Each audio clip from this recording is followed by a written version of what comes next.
Tonight's guests are both well-known Dogman researchers who have put a lot of time into researching Dogman and most notably the Beast of Bray Road in Wisconsin. Of course, I'm talking about Donna Wells Fink and Lee Hampel. Donna and Lee, welcome to the show. Thank you for having me. Well, thanks so much for coming on. I appreciate your time. Donna, you were featured on episode 11 where you came on and told us about your research and experiences you'd had up until that point. For the listeners who didn't hear that episode, please tell them about yourself. I started researching full-time in 2011, and first we were just looking for Bigfoot. I had read Linda Godfrey's books and heard that there was a Bigfoot closer to my house than a Dogman was. The Beast of Bray Road was farther, which is about 40 minutes from me.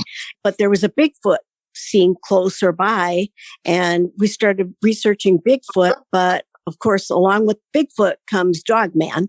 Since we found Lee's property and all that he has going on at his house or at his property, it's been a location where you know something's going to happen, something weird. So lately we've been concentrating on that area too. As always, you're staying busy. Awfully impressive. Yeah. Lee, you've never been on the show before, so please give us a brief bio on yourself.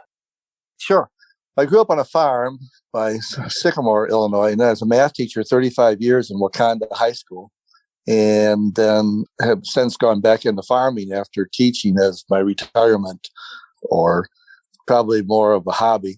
But I purchased property by Elkhorn, Wisconsin in 2007, 35 acres, and knowing nothing of any type of cryptid, nor any interest in any type of cryptid. Never been of any interest in my life. A math teacher, chemistry. I taught computer science. Just never paid any attention to it. Just figured it was all, I shouldn't say hoax, but, it was just some area I did not have any interest in whatsoever. You bought that farm with the intent of a more peaceful life, things being more subdued, but you had no idea what was yet to come. That's correct. Yes. I bought it because my wife and I, at that time, we had 20 horses. We had a riding academy for 50 riders. And so I purchased the land for the process of making hay for the horses to ease the burden of the price of hay and hopefully make the lessons as feasible as possible for as many kids as we can have. So the hayfield was purchased with that in mind of providing hay for the horses that we had for our riding academy at that time until 2013. And that all changed. A neighbor farmed for me from 2007 to 2011. I started farming that in 2011. Then in 2013, two of my neighbors were helping me bale hay. And after we finished in the afternoon, we were standing there looking out from my hay barn. And my one neighbor said, infamous words, "The werewolf lives back on your property." I go, what are you talking about? Werewolf lives back on my property. And he goes, yeah. He said, my wife saw it 2010, and they started naming all my neighbors who I had met. A Dogman on my property out here. Everybody says it lived back there. And that started a process of, now I have over 120,000 pictures on my computer. I've had a game camera out, 1, 2, or 3 since September of 2013. Definitely the last words you want to hear when you buy a new farm. Yeah. The werewolf lives back on your farm. What? Yeah. Yeah, not good. It's been an eye-opening experience for me, a very educational experience for me, and a very questioning experience for me, which has been a real journey in my life that I have treasured. Well, I'm glad you look at it that way. Yeah, there are a lot of people who would give their left arm to be in your position, so it's good that you do. I appreciate it. That's why I like to share it with people and have open up for more academic discussion, more scientific investigations of it, of the phenomenon that I have on my farm. I'd like to see it be more accessible to the scientific world and have them accept it more. That's my goal, is to have the scientific world accept my findings, because I've approached it as scientifically as I could from my math background. And I hope at some point that I get recognition for that particular data I have. And I'd like to have a scientific study accomplished on my farm by me or by someone else. Well, of course, you're a researcher yourself, but when you look at it from the outside in, you're a Dogman researcher's dream because you're actually the property owner where all this is going on. So by the fact that you're open to having other researchers come on to you and investigate, like I saw a documentary where Jay Bachochin, he's a really good Sasquatch and Dogman researcher who I saw that he came onto your property and did some research. I'm not sure how long it's been, but yeah, the fact that you're open to other researchers coming on and doing that, that's a great thing. I'm glad you do. Donna, you've had some Dogman-related experiences since you came on and did episode 11, and I'm going to ask you about those experiences in a bit here, but there's something else I'd like you to talk about now. You organized a Dogman conference that's going to be held on the 28th, 29th, and 30th of April. What more can you tell us about that? Well, we thought since Eric Mintow and Bucks County paranormal investigators were coming out from Pennsylvania to go to Lee's farm again. And they were also going to have a town hall at the Matheson Library in Elkhorn on Thursday, the 28th. They thought it would be a good time for me to also have the conference. And of course, along with that, you always have to have a trip to Lee's. So on Thursday will be the town hall at the library, and Bucks County will be there. They'll have a couple of speakers present, but they'd like to have eyewitnesses of the Dogman there. It's free to the public, and it's from 6 to 7:30 p.m. And then on Friday, Lee is going to be doing presentations of his photographs and his evidence of the Dogman on his property. He's going to have different time slots, 12, 2, 4, and 6. You can purchase tickets for that on our website. And then on Saturday is the Beast of Bray Road conference. There's going to be, I think, 7 speakers, and they're going to be talking about the Dogman in general and the Beast of Bray Road. It's going to be from 9 to 5:30 at Lutherdale Camp. It's in Elkhorn, and it's in the chapel building. And we're going to have vendors, of course, and lunch is included. So if anyone wants to attend Lee's or the conference, the tickets are available at the Beast of Bray Road Conference 2022 website. All the information you need, all the speakers are listed there. It's going to be an interesting talks on the Beast. I think there's going to be some eyewitnesses present that are going to share their stories, and you don't want to miss out on Lee's because he has all the hard evidence that you'd want to see, because he not only has the Dogman, he has UFOs visiting and orbs and beams of light that are weird and all kinds of things going on his property, and he has the evidence. So the Beast of Bray Road, people will tell you that it was around in the 80s and 90s and it's no longer there. It is still there. It is still visiting to this day. We hope that everybody will join us. Anyone that's in the area that would like to come, just take a look at the website. What's the URL for that website, Donna? It's Beast of Bray Road Conference, CONF 2022.com. Okay, great. Thank you. All right, Donna, I mentioned the experiences you had since you were featured on episode 11. Please tell us about them now. Okay, so we continue to look for the Dogman, of course, and Bigfoot, either one or both, evidence of anything, or UFOs. You know, we saw Weird Boy, and I told you about all of that on one of the interviews. And since then, we have visited out at Avon Bottoms several times, where Katie Zahn had her sighting of the 3 dogmen drinking from the Sugar River. We have been out there during the daytime. 2 of us went out there and it was daylight, and we were walking in the area of the sighting, and all of a sudden we heard an owl hooting, but it didn't really sound like an owl. It sounded like something much bigger. And like a couple of idiots, we just stood there trying to figure out what it was. And then it started snarling and growling at us. I don't know why, but we just listened to it for a minute and then we just kept walking on past it. We didn't see anything. We weren't scared. I don't know why we didn't think more of it. We did look for it, look to see what was there, whether it be a Bigfoot or a Dogman, but there was just nothing there. And so we just kept walking, checking out the area, and it's a very, very spooky area. We were armed at the time, and I wouldn't suggest anyone go out there if they're not armed because it's very isolated. It goes from southern Wisconsin, southwest Wisconsin into Illinois, and it's just a very weird area. I'm sure there's Bigfoot out there. There have been sightings of the Dogman besides Katie's. One night we were out there and Diane Beeson and I were sitting in the vehicle. We set off a predator call, but we had it on a rope because once the predator call went off, you call in predators. Well, we didn't want to get out of the vehicle and pick up the predator call and leave. So we had it on a rope and had the window down a little. And what happened was the first time we started seeing orbs, I had seen a UFO on our way there, not more than half a mile down from where we parked.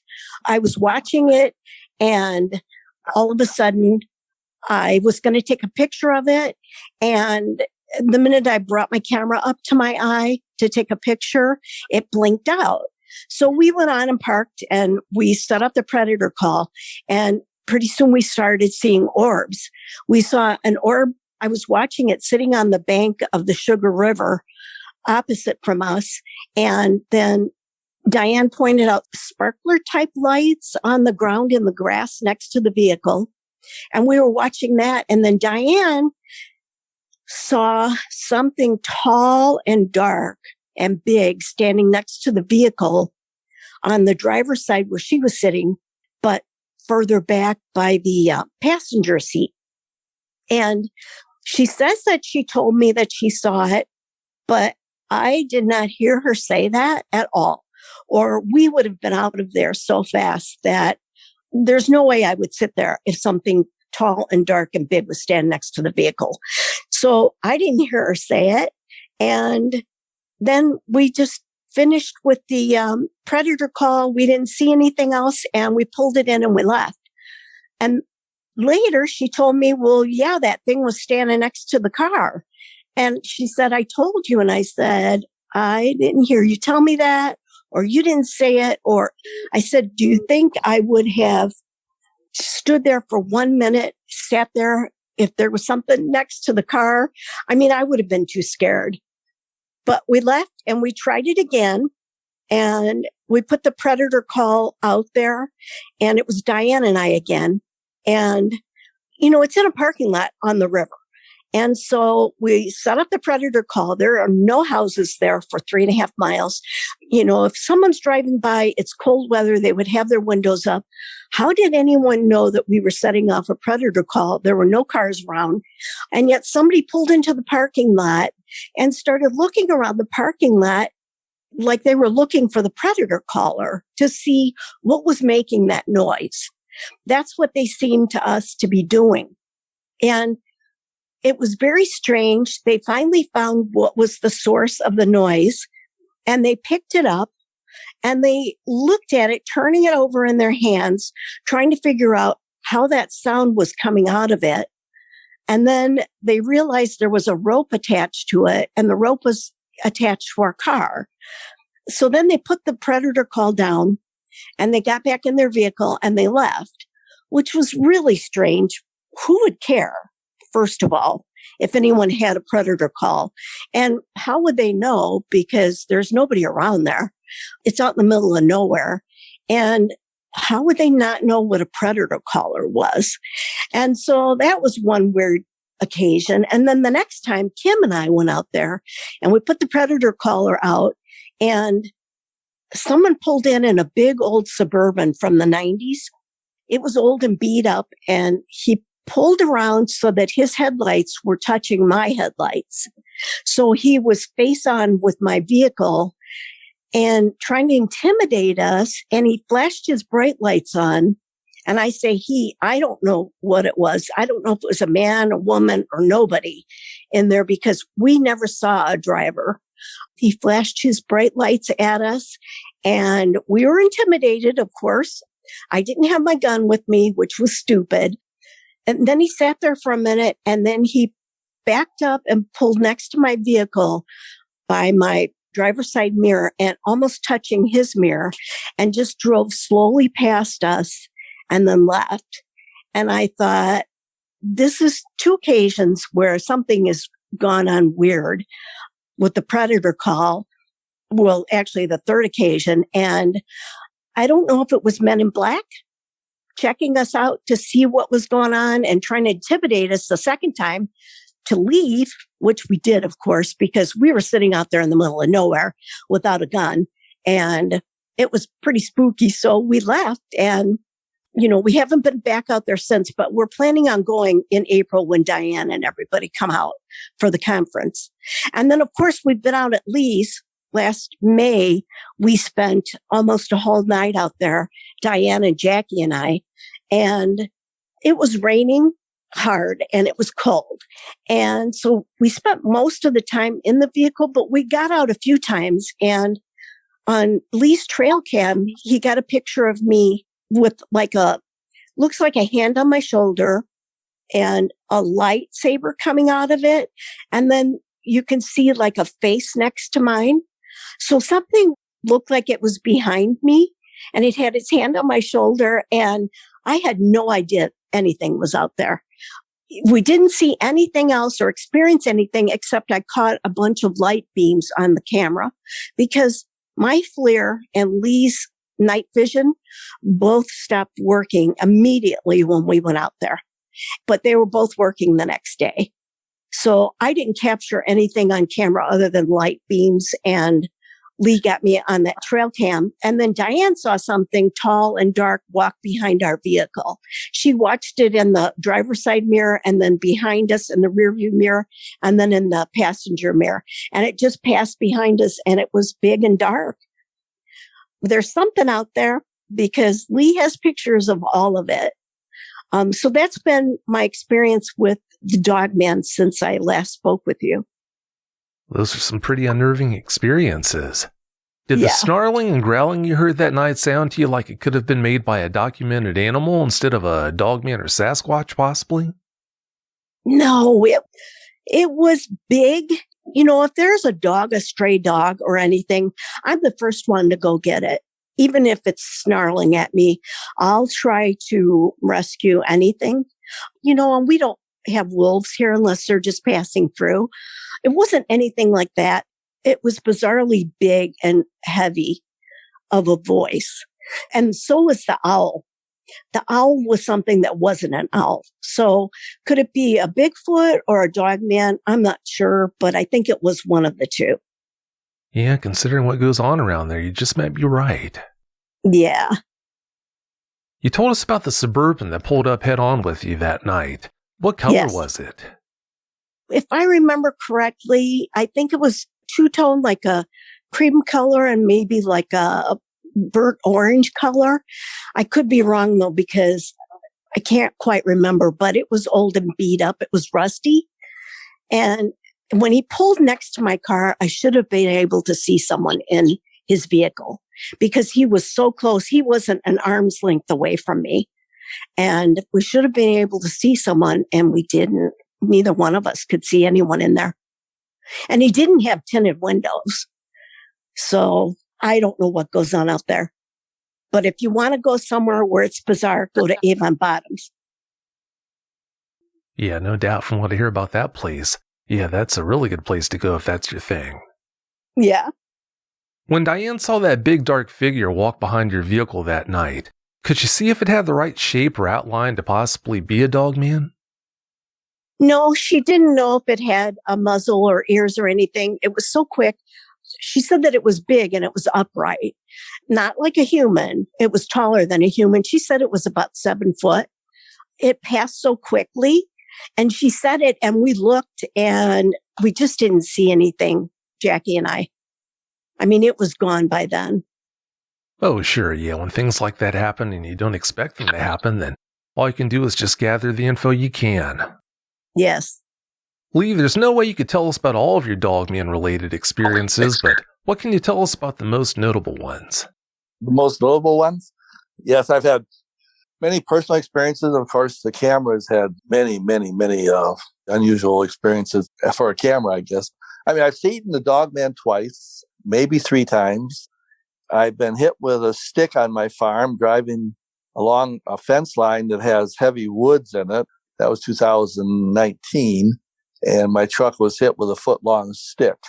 So those have been personal things that's happened on my farm, plus seeing lights and orbs with my naked eye and also with night scope cameras. But the 2 incidences where I definitely saw an animal, a dog man, a creature that was not any of the known local, was not a coyote or a deer.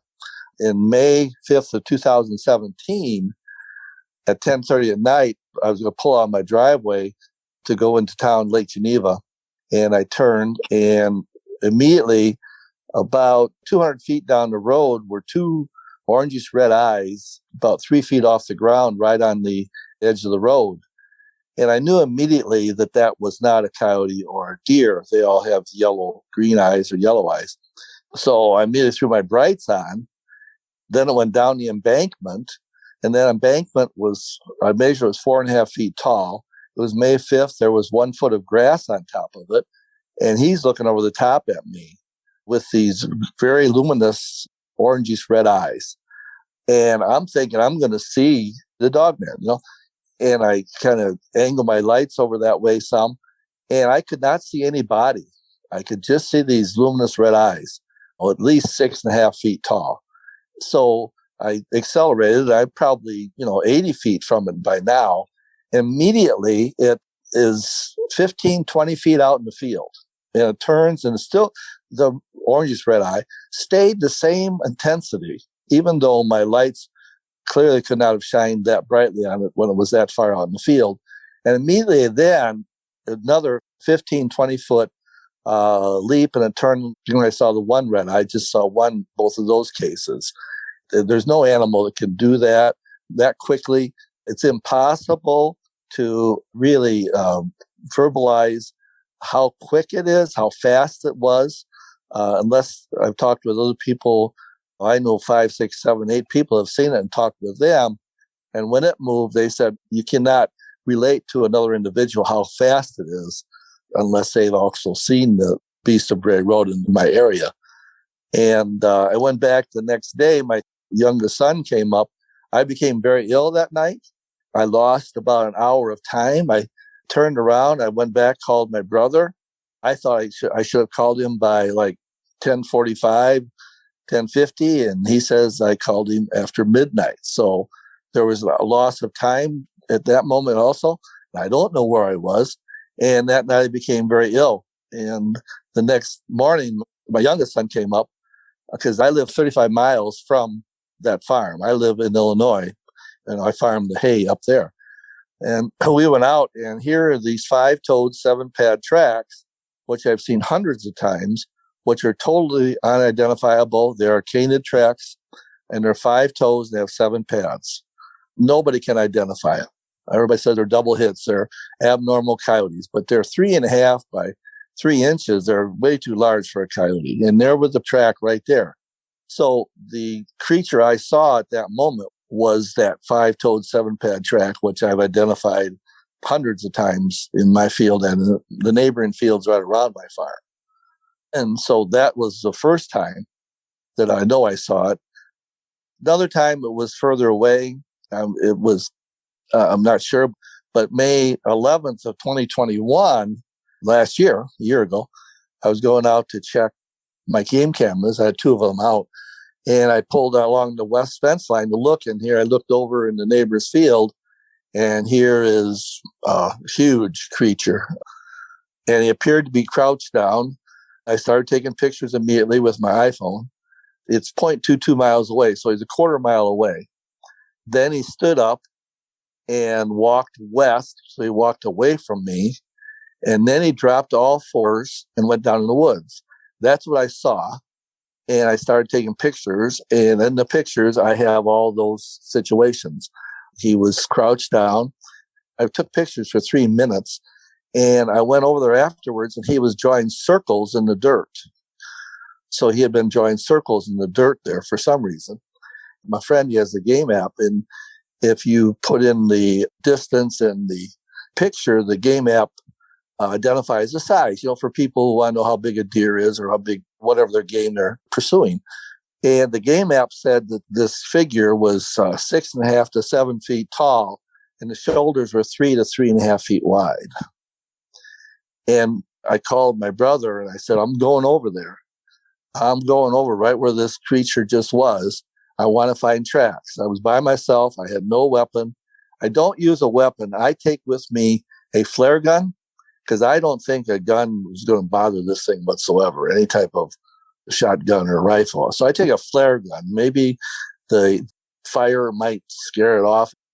I totally feel if this creature is so large and so strong, indicated by some of the 200-pound deer just picked up and carried away in my farm.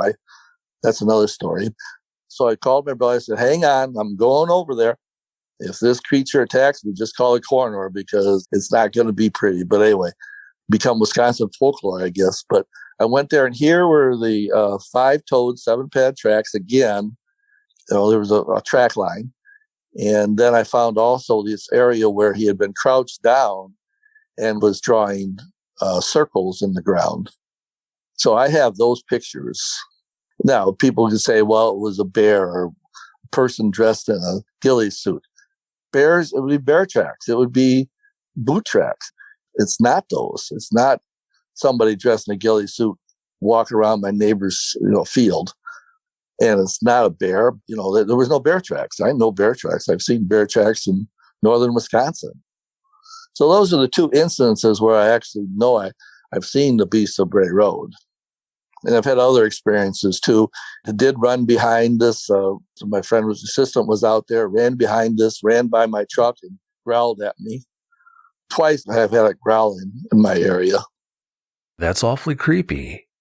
Can you go outside on your property without having your head on a swivel because you're worried about bumping into a dogman? Oh, no, not at all. In the last 3 years, I have a guy who's become very interested. He's been helping me. He was editor of the Wisconsin Hunting and Fishing for several years, so he's very much of an outdoorsman. He's become very interested, and he has been helping me, and we go up because I do not like going out at any time. I mean, I have to go out with a tractor and cut the hay and make the hay, but I'm on the tractor then. And there's been instances there. My tractor, there's a smell that comes. It's a real strong, only way I can describe it's a dog skunk urine smell. It's been in the sun for 3 days. It's a terrible smell. And that hit me, and I'm driving my tractor, and my tractor quits running. So I was out my snowmobile, and I heard a sound. My system caught a glimpse of something, and our snowmobiles quit running. But we've found 37 track lines that we know are not coyote or deer. There's actually 4 or 5 different tracks out there of the 5-toed 7-pad tracks. There's one guy, it's a fist type track. Takes about 3-foot steps, and there's 2 different sizes of the 5-toed 7-pad track. And I've seen that 5-toed 7-pad track in the snow take a 4-foot step. And in the snow, it'll appear 2 tracks side by side, and it'll walk away, and it'll start right in my field. Or I'll be tracking it in the winter, and they're taking 2, 3, 4-foot steps. It takes that, depending if it's running, I guess, and they just stop. There's no more tracks. I do not. Certainly at night, well, I take my flare gun. That's the only thing I can, I don't take a weapon, no. Well, whatever it takes to make you feel more comfortable. If you've had a dogman encounter and would like to talk with me about it, whether in private or on the show, please go to dogmanencounters.com and submit a report. If you've had a Sasquatch sighting and would like to be a guest on one of my 2 Bigfoot shows, please go to mybigfootsighting.com and let me know. It sounds like the answer to this question is yes, but I'm going to ask it for clarity, Lee. It's one thing to research cryptids away from home, but when they're right outside your door, that can complicate things. Even though you're a researcher, do you ever think about how nice it would be if you didn't have dogmen hanging around your property? I mean, Dogman, I think the research is, with paranormal myths that have come, and I have them on camera. I'm in the paranormal mist in some of my cameras, and it's a bright, clear day, and half of my body is invisible. So there's lights, and there's smell, and there's orbs. And I mean, it's something that has presented itself to me, and I accept that challenge, and I want to learn how this can possibly be. How can tracks start? How can a shaft of light that's 2 feet wide and it's a straight shaft of light? It would have to be a laser. What's the source there? What's the source? I've had lost time 2 or 3 times I know of. What type of an energy wave? I mean, our universe has energy waves of a tremendous number, and we don't know all of them from physics, but what could possibly cause me to have an hour and a half of no memory? That's got to be an external source of some type of wave. I don't know what other physics could explain that type of situation than some type of, I don't know, be gamma or microwave. I don't know, but there's some source for that. There's some source for, I have thousands of pictures of shafts of light, and they move. They'll move along. And within like a second, I have my camera many times set up to take 3 pictures. Once it's triggered in a second. And that shaft of light will move on a horizontal distance across my field in that second. So there's a source of light coming from somewhere. And those are my questions. Skinwalker Ranch, eat your heart out. Yeah, that place has nothing on yours. I've watched some of their shows, and yes, you guys are missing the boat, but that's okay. That's not a goal. I have been talking to Travel Channel some again. I've been on 3 Travel Channel shows and a Discovery show. Travel Channel wanted to do another single episode, and I told them, no, I want an 8-episode series before I would even think about, because you guys come in, you treat it very cursory, very shortly. I don't know what word to use quite, but it's not the way I'd like it done. So I said, if you want to do an 8-episode show, I'd be willing to, participate in that. And I would be very interested in doing that, but I've not heard back from them. I hope they do take you up on that. I mean, I have UFO pictures that are unexplainable, absolutely unexplainable. Oh, no, I believe it. I do believe it. Donna, what would you single out as being the biggest mistake you've ever made while researching Dogman? Oh, while researching Dogman, probably that night out at Lee's, we should have stayed out in the rain, and I'm sure something would have happened. It's just that when it's pouring rain and it's cold and you think, oh, well, nobody's going to be visiting now. I mean, we sat there forever and we didn't see anything going on, but we got out of the car a few times, and the times we did, we were able to capture things on Lee's trail cams, and I got things on my camera. So I really regret that we didn't get out of the vehicle more and stay longer that night. But we're going back in April, and we're going to try and spend the night there if it's not raining and cold. So hopefully we'll get to experience something more when we go this next time. I hope you do. And yeah, there's no lack of reports that have been filed for eyewitnesses who had encounters in really nasty weather, so it doesn't seem like it being nasty out is going to diminish your chances. So you had every bit of a chance that night is when it was nice out. No, the Dogman doesn't care, I don't think. For some reason, they don't. No. Lee, the night when you saw those luminous red eyes looking at you, did those eyes have an unusual shape to them, or were they round in shape? They were perfectly round and no blink. When it was next to the road and was looking at me and was down the embankment, there was time. There could have been a blink, but no blink, and it was perfectly round from what I could see. And of course, there you go with another whole concept. Without an energy source of batteries we would have to have, you cannot have illuminating lights, and how this creature certainly when it took the 15, 20-foot jump and then another 15, 20-foot jump, headlights were not at all bright enough out in the field for it to have still the lights at the same luminosity they were when it was up by the road.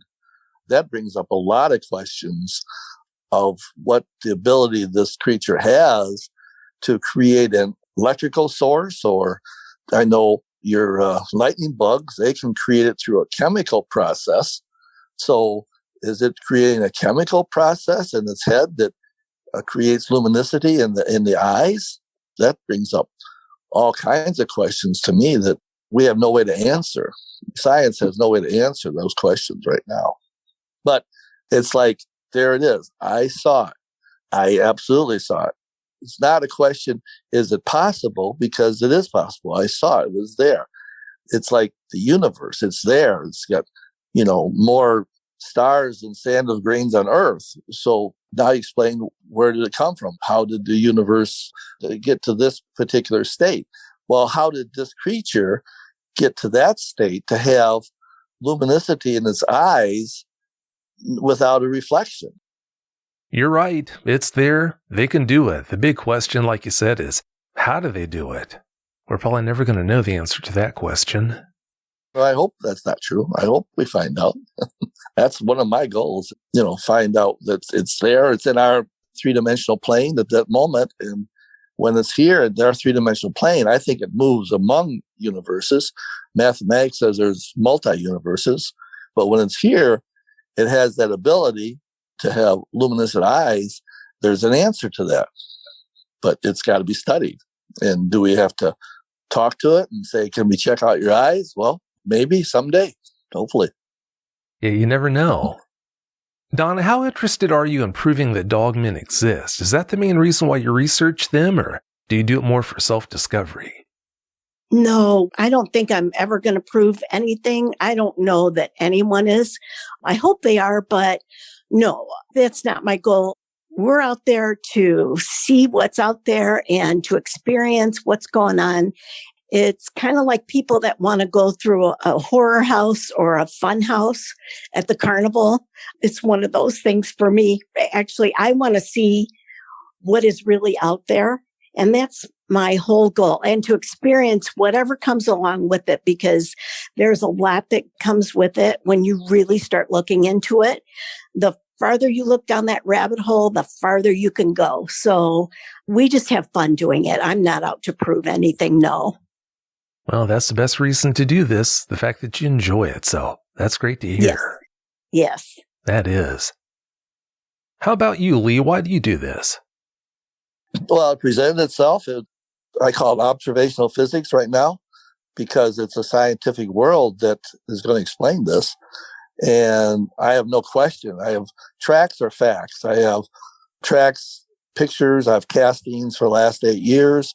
I've had 15 people come when I had the 5-toed 7-pad tracks and come and look at track lines. And in the fist type track, I've had 15 people come and observe it. So I would have other resources, other eyes, or other eyewitnesses. So my pursuit is to, not that it's here, there's no question. And somebody can say it's not proven. You look at my 100,000 pictures and then you tell me there's not a dog man out there. Well, I don't know what to tell you, but because it takes 4-foot steps that are canid. That's not a 4-legged animal. So my interest is from scientific world, is it's something that exists. Of course, like somebody who's studying the universe, I keep relating to that. But why is somebody studying the universe? Why do we care where we come from? In our lifetime, it's such a diminutive period of time compared to the time of the universe. Why do we care? Well, it's there. It's like Mount Everest. It's there, so I'll climb it. Well, it's in my field that I own, and I have the opportunity, and I've been given that opportunity, and I accept the opportunity to study it as best I can. Well, considering your background, I can't think of better qualifications for researching them. So, for both of you, I hope you get out of this what you are hoping to get out. Don, are you in the kill or no-kill camp? Oh, no kill. No kill. I don't want to kill anything. I don't think anyone should be out. I have never heard of them hurting anyone. I know that people can get sick from them like Lee did for some reason, but I don't think they're out to harm anyone. You can come so close to Bigfoot and Dogman, and there's never been anyone that I know of that's been attacked by the Dogman that I've ever heard of. And unless somebody's, I don't know, made up a story or whatever. But for me, I'm not afraid of them. Not that if I came face to face, I wouldn't be kind of scared, but I'm not afraid that they're going to hurt me. That's why I can be out there, even by myself. And I think that at least Bigfoot realizes that we're not out there to hurt it. And they get that feeling, or they realize that you're not there to harm them. I don't know about the Dogman. I think I've been in their presence before within feet, and nothing's ever happened. So no, I'm not out to kill one. And if they wanted to kill me, they could so easily. Oh, definitely. By far and away, most of the time they get such a bad rap for how dangerous they actually are. So, no, Yes, I feel the same I way. think so. Yeah. After seeing where that second Dogman you told us about was drawing in the dirt, Lee, did that have any effect on how intelligent you think they are? I think their intelligence off the charts. I think they're extremely intelligent. Their ability to cloak. You asked Donna a question, the biggest regret that she had when studying the Dogman. My biggest regret is that I put out 19 deer, roadkill deer, and 18 of them were carried away. And it's deer mutilation. They'll take off just the front quarter, or they'll carry it and drop it between two trees, and then they'll cut off the front quarter, or they'll cut the head off and just take the head. And the one deer, the head was cut off, and I took the carcass to a friend of mine who's a butcher, and I said, "Tell me how this head was cut off." And he looks at it, and he doesn't know anything about the Dogman. And he said, "Well, it had to be a cleaver. Look how clean that is." Well, that was out in my hayfield when that head was cut off. So they have tools. And the one picture I came probably out 2015, I took a picture of a deer. The front quarter had been gone. Around the neck, there was some meat missing. So the head had to be picked up and then chewed, the meat taken off around the neck. And the right front quarter had been cut off and taken away. And I looked at the pictures. When I was there, I thought it was a leg that was laying on the carcass itself. And when I looked, it was not a leg. It was a tool. And I went back and it was gone.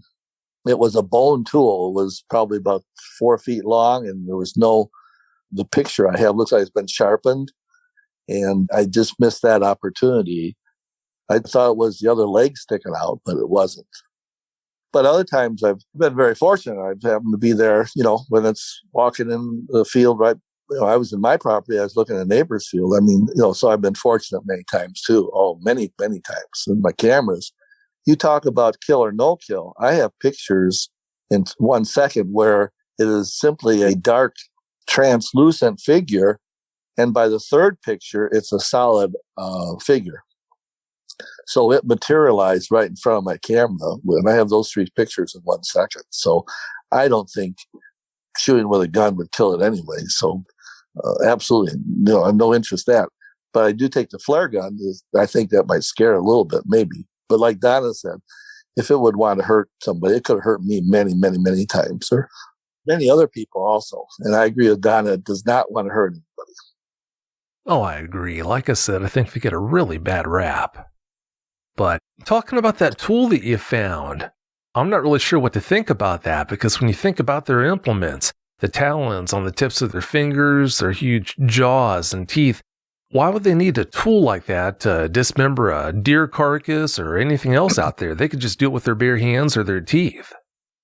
Well, after looking at the pictures I had taken, it appeared they had taken the entire intestines. They'd taken off the right front quarter of the deer, and that was opened up. It appeared that all the intestines and all the innards were gone. And that particular tool had a little hook on it. The analysis of that would be that they had actually used that tool to pull out the innards, the intestines and the stomach and the heart, and that was all missing. That was all gone. So I don't know what they could have reached in there too, but that's kind of what I thought maybe they had used that tool for. Well, their claws are slightly hooked, so I don't think it'd be a problem to reach in and just grab them and pull them out, but who knows? It's hard to say. You can't think for a dog man. When I'm tracking it with the five-toed 7-pad guy, 57 I call him, I'll be tracking it. And then every now and then, there'll be the 2 front feet will go down. They have very long claws on those 2 front feet. The back feet claws are not very big, but the front feet claws are very big. You said you named that one 57? Yeah, because it's 5 toes, but it's got 7 pads. And there's no animal in the world. There's a cat in Siberia that has 5 toes, but it only has 6 pads. But the tracks I have pictures of, casting, seen, 15 people have seen them, has 5 toes, a center pad, and then a heel pad. And they're very distinct. I have castings and pictures, and there's no animal in the world that has that track. And tracks are facts. I mean, if I saw a bear track out there, I'd say there's a bear out there. But I see these tracks on a regular basis. 2 weeks ago, I was out there and there was 2 track lines going along it was on my neighbor's field, but right along my fence line, there was 2, the 5-toed 7-pad track lines. You can see them. And they take about 2 to 2.5 foot steps on normal. Unless they're in a hurry, then they'll go up to take 4 foot steps. The intelligence too. One situation, I got there, I went in front of the camera and I walked like 15 feet out from the camera onto the neighbor's field actually, but in here was the fist type track line guy. I started tracking it. So I was walking kind of parallel to the camera, which is a point. And I walked away. And 2 minutes later, a hairy finger came in front of the camera, and the camera was tilted at a weird angle. I remember I walked probably for a half hour. I was following that track line. We went over to a woods, and I walked over there and just followed. I came back, and my truck was parked right by the camera. And the next thing you see is my hat over the camera because I'm straightening out the camera. I go, well, who left the camera? I didn't leave the camera like that. There was a hairy finger that twisted my camera. So he was playing games. Yeah, sounds like it. Yeah, never a dull moment on that property. Right. You should have Lee tell you about the hyena that comes and visits once in a while. Oh, really? Yes. Please do, Lee. Okay. About 3 years ago, I went over to my neighbor, or very close. I purchased 35 acres of farm. They purchased the 5 acres of the 40 with all the buildings on it. I built a 100-foot-long shed. I went over there, and he said, you get anything on your camera? Because he knows I have the cameras out. He's right 200 feet from, he's right there. I said, why? He said, that darn hyena came through here the other night. And I said, what are you talking about? And he said, they had those coyotes running. Ran right past your place there and then went out through your field, and that darn hyena was behind there screaming and yelling at it. And I said, so do you think the sound sounds like a hyena, huh? He goes, yeah, he does. Sounds just like a hyena chasing those coyotes. I go, okay. I go, well, I'll check my cameras. I didn't have anything. But about 6 months later, a kid was with me and we were just driving. I looked out in the neighbor's field again. It was had been a bean field and been combined. And here was a large, it was not a coyote. It was, again, about a quarter mile away. I took pictures and it stayed down on all fours. But once I had to stand up on my 4-wheeler to look over my fence line to try to get pictures of it. And it saw me and it started approaching us. And the kid said, is it coming at us? I go, yeah, it is. I said, keep the 4-wheeler running, And it came 10, 15 feet towards us. And then I took pictures. And then it turned and walked 4-legged, but very awkwardly into the woods, probably 50 feet away. The back end appeared much lower than the front end. And it did not walk smoothly at all. And the kid, what is that thing? I said, I don't know. That's not a coyote. No, it's too big, So that was that experience. And then probably about 6 months later, I was over at my neighbor again. And he said, that darn hyena came through here again. And he said, I'm not staying out here after dark at all anymore. He said, that thing was come running through here and started that hyena sound, that yip and yelling sound. And And he said, I wouldn't go in the house. I called my wife and I said, his shed is out by the buildings, and bring the car out and shine the lights in here and I'll get in and we'll go back to the house. He said, but I'm not staying out here after dark anymore. So he doesn't. And I found tracks 2021 that were not the 5-toed 7-pad tracks. They were not the fist type guy tracks. And they stopped. They were going along as tracking them. And it was appeared to be a 4-legged animal, but the tracks were very different than a dog track. And then they just stopped. So that's a hyena. Donna, you know those other pictures I have of that long-legged thing walking in my field? Yes. You know, not much of a body. And, of course, the pterodactyl flying across. And Yeah, he has some strange pictures of strange things out there besides the Dogman. Oh, I believe it. Yeah, it sounds like it's hard to tell what's going to show up next. Well, it's about time for us to get out of here, but before we do you have any closing comments you'd like to share, Donna? I'd just like to invite everyone to the Beast of Bray Road celebration.